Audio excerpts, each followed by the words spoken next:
Tunnista tarve. Keksi idea.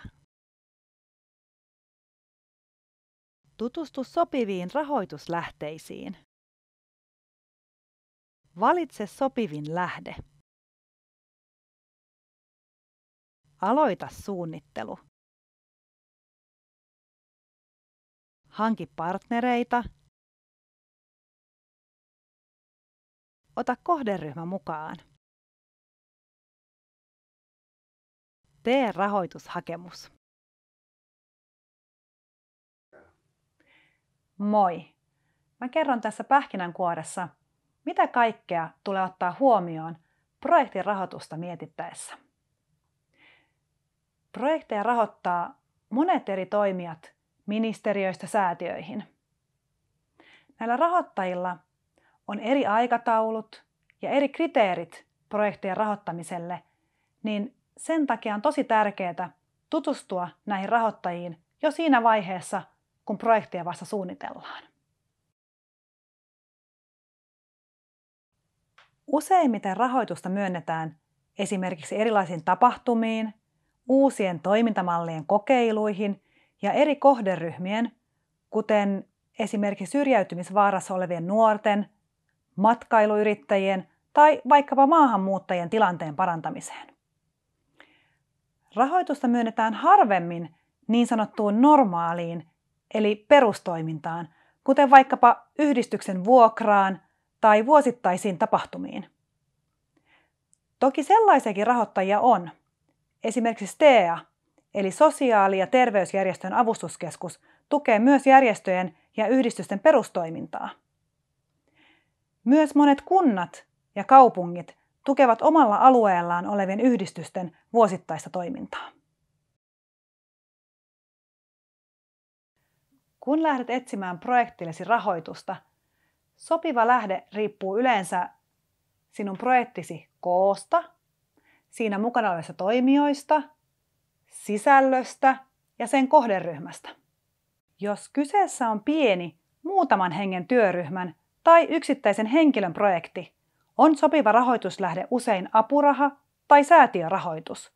Näitä rahoituksia löytyy kymmeniä erilaisia ja niihin pääsee tutustumaan esimerkiksi Aurora-tietokannassa. Jos hakijana on rekisteröity yhdistys tai järjestö, eli niin sanottu oikeustoimikelpoinen toimija, voi rahoittajana toimia esimerkiksi ministeriö, EU, maakuntaliitto tai vaikkapa ELY-keskus. Lisäksi yrityksiä varten on olemassa erikseen omia rahoituksia. Toimijoiden lisäksi myös projektin sisältö ja kohderyhmä vaikuttavat valittavaan rahoituslähteeseen. Jos esimerkiksi olet miettimässä kansainvälistä projektia, voi rahoittajana olla Pohjoismainen ministerineuvosto tai Creative Europe. Jos taas mietit projektia maahanmuuttajien kanssa, voi rahoittajana toimia Euroopan sosiaalirahasto ESR tai Euroopan unionin sisärahasto EUSA. Kun olet löytänyt mielestäsi sopivan rahoituslähteen, alat tutkia sitä tarkemmin. Katso, ketkä muut ovat saaneet tästä rahoituksesta rahaa, kuinka paljon ja mihin asioihin. Ovatko muut hakijat olleet työryhmiä vai yhdistyksiä?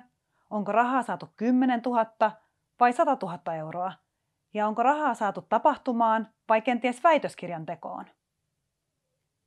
Katso myös, mitkä rahoituslähteessä ovat painotukset juuri tällä hakukierroksella.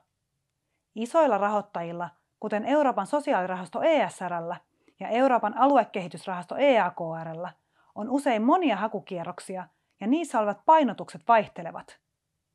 Vaikka joku olisi saanut tältä rahoittajalta rahaa juuri vuosi sitten vaikkapa työttömien työnhakutaitojen parantamiseen, voi seuraavalla kierroksella painotuksena olla vaikka yritysyhteistyö.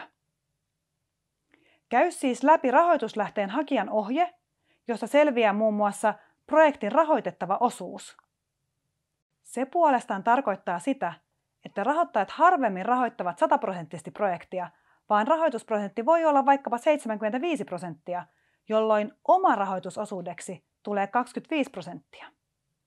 Useimmiten tämän omarahoitusosuuden tulee olla nimensä mukaisesti rahaa, mutta joskus, varsinkin kevyemmissä rahoituksissa, omarahoituksessa kelpaa myös niin sanottu in-kind, eli rahan kaltainen. Se taas tarkoittaa sitä, että esimerkiksi pienempi yhdistys voi hoitaa oman rahoitusosuutensa vapaaehtoistyönä, josta sitten lasketaan sen arvo.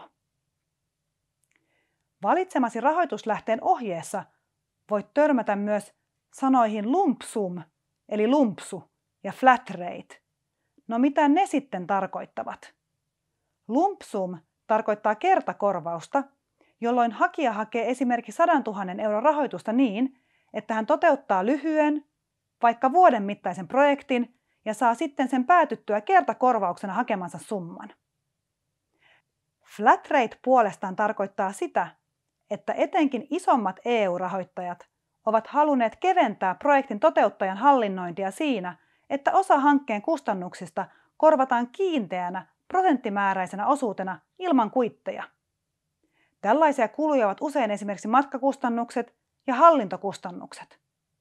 Tämä prosentti voi olla vaikka 24% ja se lasketaan projektin palkkakustannuksista. Kannattaa myös käydä rahoitusinfoissa, joista löytyy tietoa rahoittajien sivuilta sekä esimerkiksi nettihauilla. Ja ehdottomasti kannattaa myös soittaa rahoittajalle tai jopa tavata hänet, sillä siten sinun hakemuksesi ei ole vain yksi hakemus pinossa, vaan rahoittaja tuntee sinut ja hakemuksesi ja on ehkä puhelimessa pystynyt antamaan jo hyviä vinkkejä sen täyttämiseen.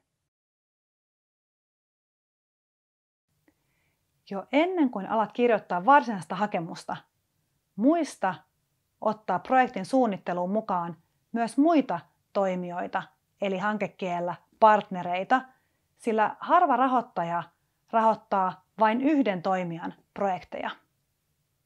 Ja ennen kaikkea muista ottaa suunnitteluun ja ideointiin mukaan myös kohderyhmät jo alusta alkaen, sillä vain niin saat projektissasi oikeasti tarvetta vastaavan.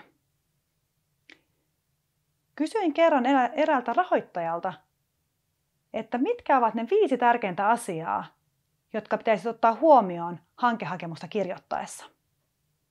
Hän vastasi näin.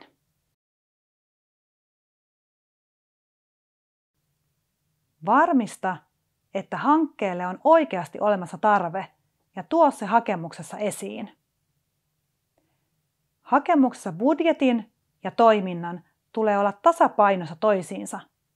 Siitä rahoittaja näkee, että hakija oikeasti tietää, mistä hän puhuu. Lisäksi hakemuksessa olisi tärkeää tuoda esiin, keitä toimijoita on sitoutettu mukaan jo projektin alkuvaiheessa. Lisäksi hakijan tulisi tuoda esiin myös referenssit, eli oma osaaminen ja kokemus, jotta rahoittaja voi olla varma, että tämä todella saa vietyä projektin päätökseen saakka. Ja vielä muista, että rahoittajatkin ovat ihmisiä. He lukevat usein satoja hakemuksia, joten huomioi se kirjoittaessasi.